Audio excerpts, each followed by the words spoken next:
Misterios de la física. ¿Te acuerdas de la tabla de los elementos periódicos? Aquel misterioso póster lleno de cuadraditos que había colgado en tu clase de química. Bueno, puede que no sepas que aún existen misterios sobre la tabla que desconciertan a los químicos y físicos. Por ejemplo, los de abajo del todo. Estos son los elementos que fabricamos en el laboratorio. Hemos descubierto todos los elementos que la naturaleza nos brinda. Ahora, para poder comprender mejor la tabla, estamos creando elementos más allá de lo que la naturaleza es capaz de crear por sí misma. Y eso es justamente lo que es un misterio para nosotros. Pero volvamos atrás un segundo. La estructura de la tabla, muy por encima, está formada por columnas. Y a medida que avanzamos de izquierda a derecha, se le añade un electrón extra a la última capa del átomo. La columna de la derecha tiene 8 electrones, con los cuales la estructura del átomo está completa. Cuando eso ocurre, no hay electrones que dar o recibir.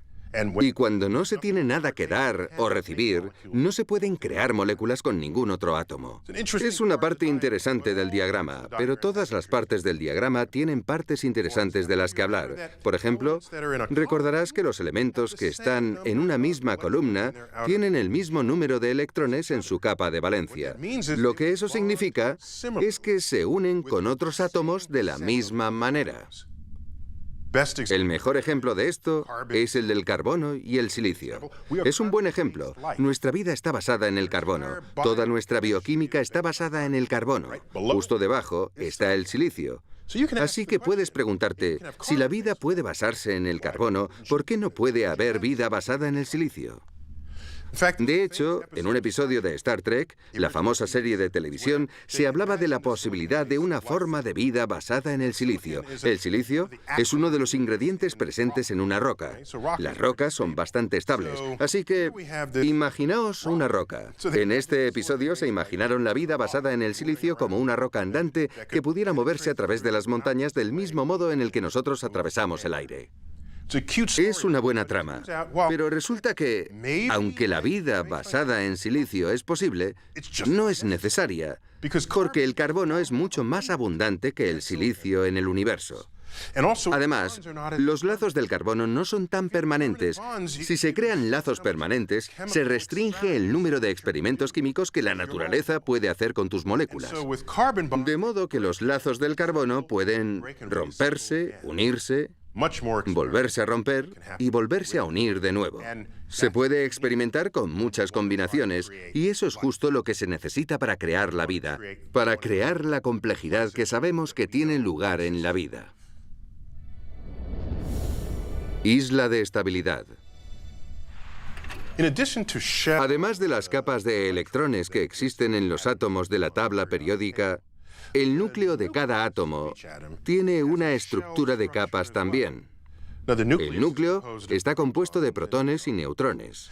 Y el número de protones y neutrones que haya en cada capa determinará si el átomo es estable o no. Si una capa está completa, el átomo será estable. Si está incompleta, es más probable que se transforme en elementos más ligeros, dividiéndose en otros elementos de la tabla periódica. Ese es el origen de la radiactividad. Esos elementos, con las capas nucleares externas completas y las capas de electrones también completas, son los más estables de todos. Todos los elementos conocidos que son más pesados que el plomo son inestables.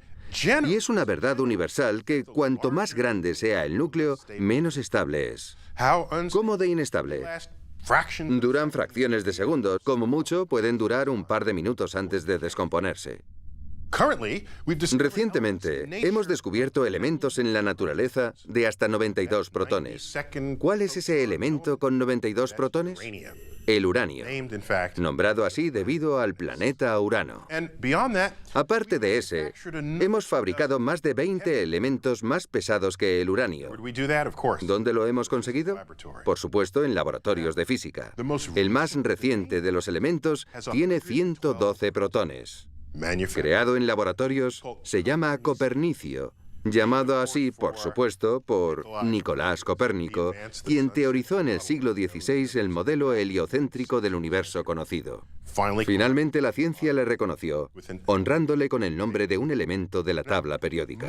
Pues bien, la mayoría de los elementos de estructuras nucleares nos dice que los elementos con 120 protones o 126 protones y 184 neutrones podrían ser estables en periodos de tiempo prolongados. Podrían sobrevivir días, incluso quizás siglos.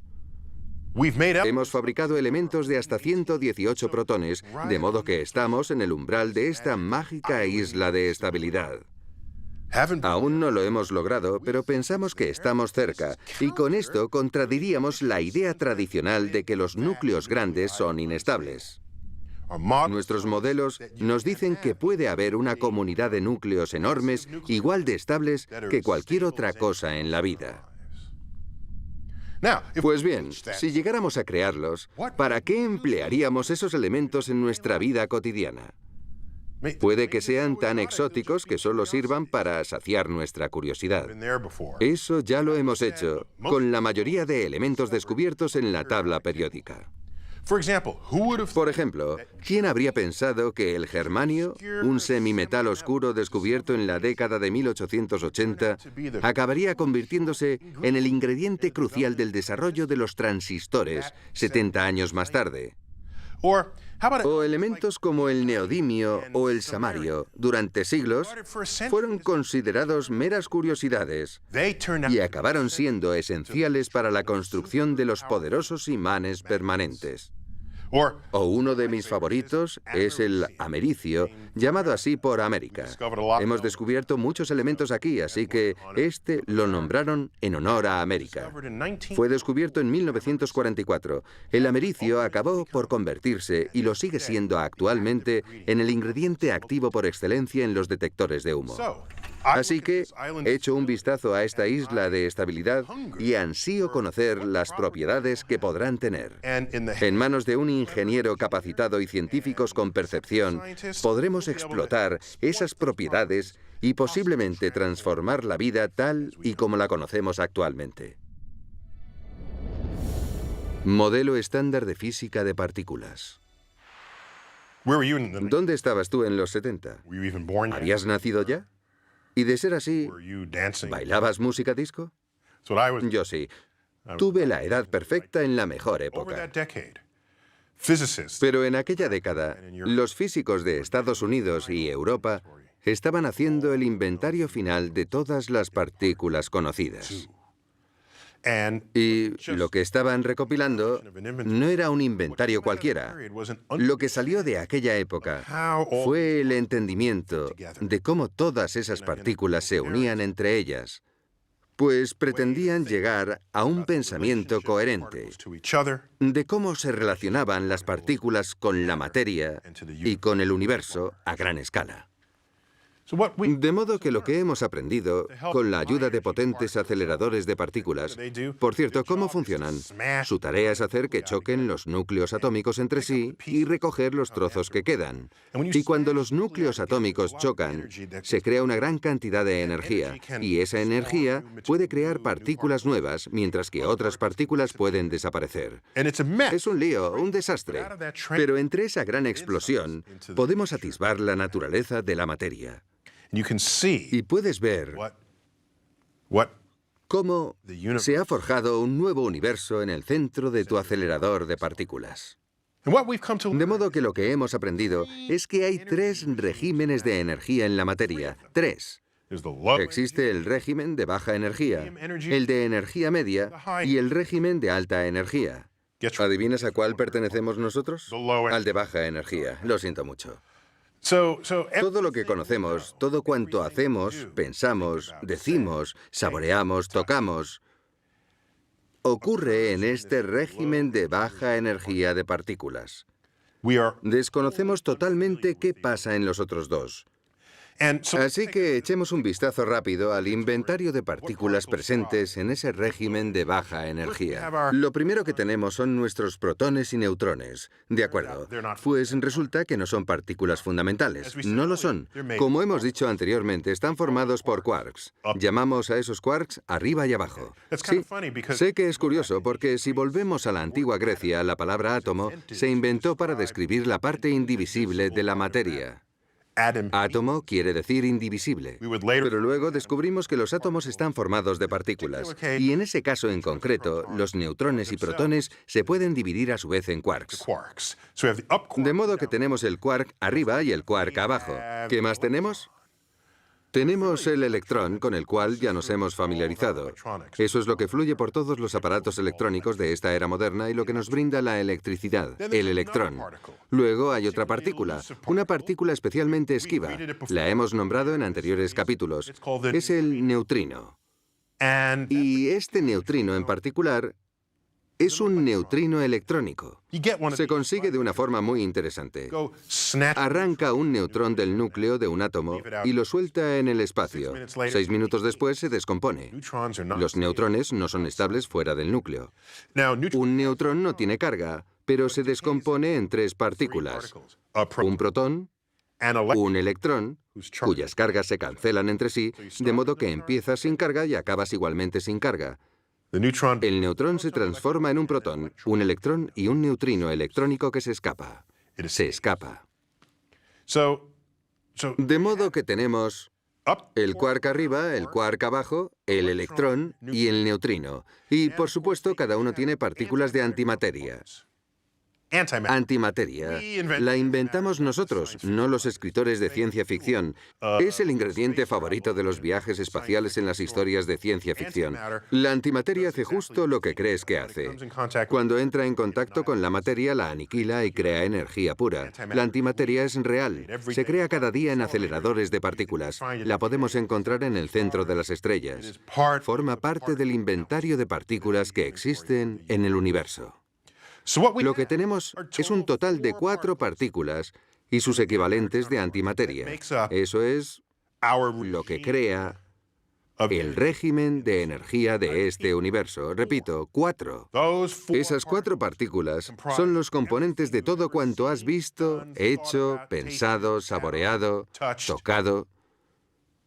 Quark arriba, quark abajo, electrón y neutrino. Bien. Cada una de esas partículas tiene una partícula correspondiente en los otros 2 regímenes de energía. Vayamos al régimen de media energía. ¿Qué son los 2 quarks? Tienen nombres muy curiosos. Los de nuestro régimen se llaman arriba y abajo. Los del régimen de media energía se llaman quark extraño y quark encantado. Y el equivalente del electrón se llama muón. Y por supuesto, el muón tiene su propio neutrino. Lo llamamos muón neutrino. Si vamos al tercer nivel del régimen de energía, tenemos otros 2 quarks, el quark cima y el quark fondo. Y tenemos una tercera clase de electrón. La llamamos partícula tau, con su correspondiente tau neutrino. Tenemos 3 generaciones de pares de quarks y 3 generaciones de electrones con sus correspondientes neutrinos. Pues bien, entre estas partículas hay otras 3 partículas que transmiten fuerza. ¿De acuerdo?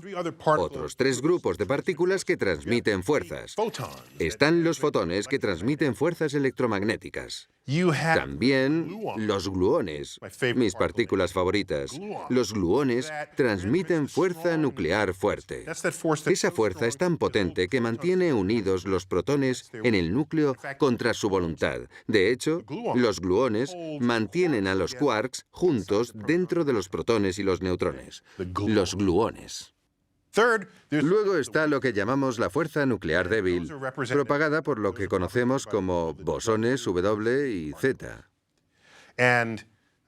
Estas letras vienen del inglés. W viene de weak, que significa débil, y Z viene de zero, cero. Ahora vamos a añadirle el bosón de Higgs. El bosón de Higgs, al que a veces se llama la partícula de Dios. ¡Qué audaz! ¿Qué puede tener esta partícula para ser de Dios? Pues que mucha gente la considera como la partícula que impregna el campo que interactúa con la masa de todas las demás partículas. La masa de todas. Y lo hace de una manera interesante. Crea un campo, entonces la partícula intenta moverse a través de él. Y si encuentra resistencia cuando ésta es más alta, lo consideraremos masa elevada. Y si la partícula pasa sin ninguna dificultad, lo consideraremos masa baja. El bosón de Higgs, impregnando masa a todas las demás partículas. Así que ese, señoras y señores, es el modelo estándar de la física de partículas. El modelo estándar.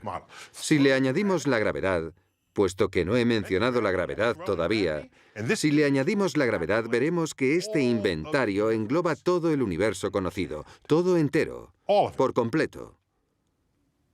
Pero tengo que sentarme para hablar de esto, porque se me plantean algunas preguntas cuando hablamos de este inventario.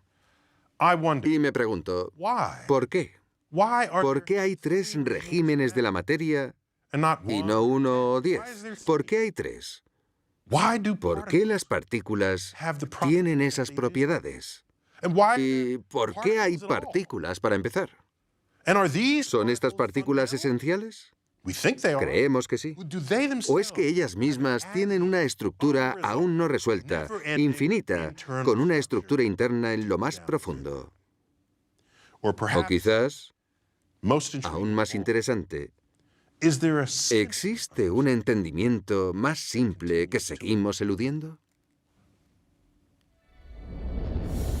Teoría de cuerdas. Quizás haya un entendimiento más profundo del universo que nos espera, a la vez que nos elude. Ahora mismo, hay todo un equipo de personas planteándose este mismo problema. Son los teóricos de cuerdas. Los teóricos de cuerdas. Y lo que esa idea ofrece es la esperanza, entre otras esperanzas, de unificar todas las partículas y todas las fuerzas de la física. ¿Y por qué iba a querer alguien hacer eso? Si nuestras descripciones de la naturaleza funcionan, ¿qué necesidad hay de tratar de simplificarlo aún más si no es solo por la elegancia en sí? Bien, pues este ejercicio, esta necesidad de combinar todas las fuerzas de la naturaleza y todas las partículas en una comprensión única y coherente, ha sido una especie de santo grial desde que se empezó a estudiar el entendimiento de las partículas. Y de hecho, uno de los pioneros en esta práctica fue Albert Einstein. Después del gran trabajo que hizo con la relatividad, dedicó la mayor parte del resto de su vida a lo que se llamó la teoría del campo unificado. Esta teoría fue su intento de reunir todos los elementos de la física en algo que quizás pudiera representarse con una única ecuación. Por cierto, hay un gran antecedente para todo esto. En el siglo XIX, se suponía que la electricidad y el magnetismo eran entidades separadas y distintas hasta que se demostró que podían ocupar las dos caras de la misma moneda. Cuando se descubrió esto, la electricidad y el magnetismo se unieron en una sola palabra y de ahí es de donde nace el electromagnetismo. No siempre fue una única palabra. Comenzó como 2 palabras distintas en el siglo XIX hasta que se conocieron más datos sobre la estructura de la materia y el comportamiento de la naturaleza. Mientras tanto, a finales de la década de 1960 y principios de los 70, se descubrió que la fuerza electromagnética compartía la misma moneda con la fuerza nuclear débil. ¿Qué salió de todo eso? Una nueva teoría en la forma de entender el universo que combina esas 2 fuerzas. Así que ahora los grapamos y lo editamos un poco y tenemos la electricidad y magnetismo que pasaron a ser electromagnetismo. Teníamos el electromagnetismo y la fuerza débil, así que en lugar de tener una palabra tan larga, tenemos lo que se conoce como el modelo electrodébil. Así que, ¿por qué no seguir con esta gran tradición hasta que se descubra la fuerza de la naturaleza de la que se deriva todo lo demás? ¿Por qué no? ¿Vale? Sería un resultado fantástico, ¿no? Ahora, pensemos en ello.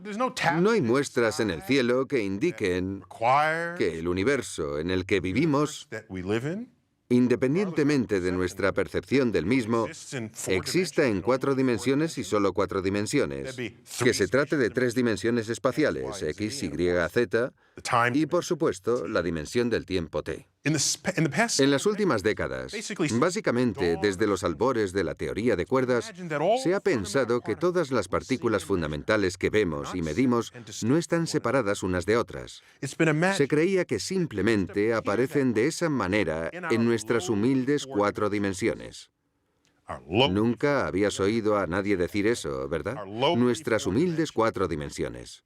Quizás sea eso lo que está pasando en realidad, debido a que en las dimensiones superiores, el teórico de cuerdas nos dice, existen estas vibraciones de las cuerdas de energía, y esa cuerda es lo que es fundamental, no las propias partículas. Las partículas son simplemente manifestaciones de esas cuerdas que vibran en nuestra dimensión.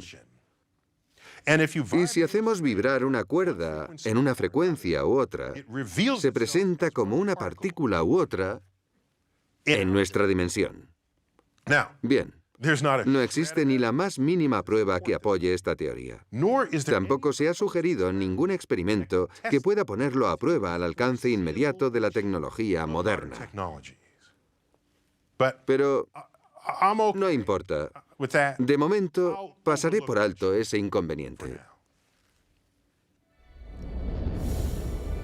Agujeros negros.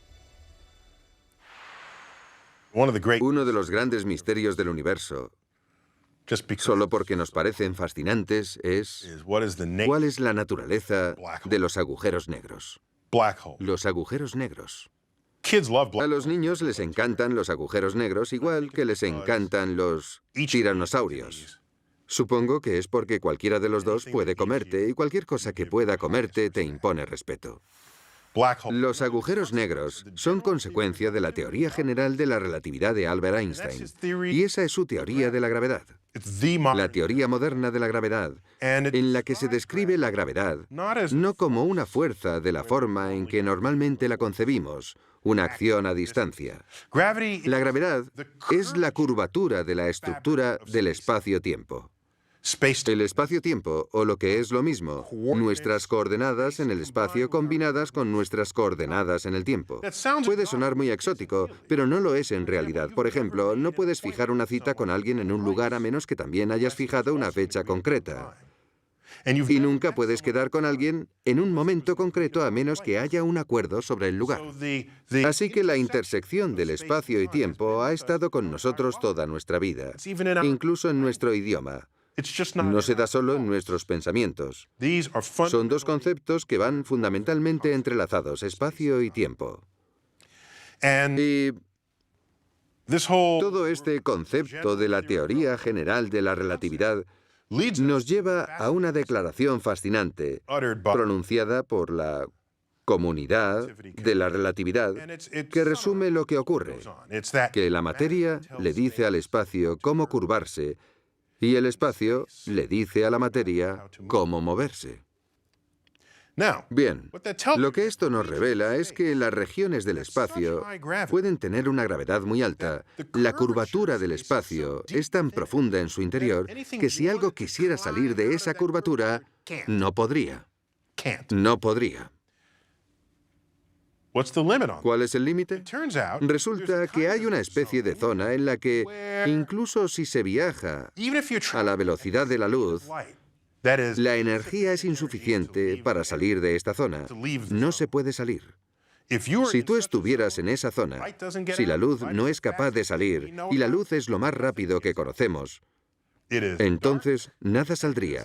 Es oscuro y es un agujero. Por eso lo llamamos agujero negro. Pero aquí viene lo más interesante.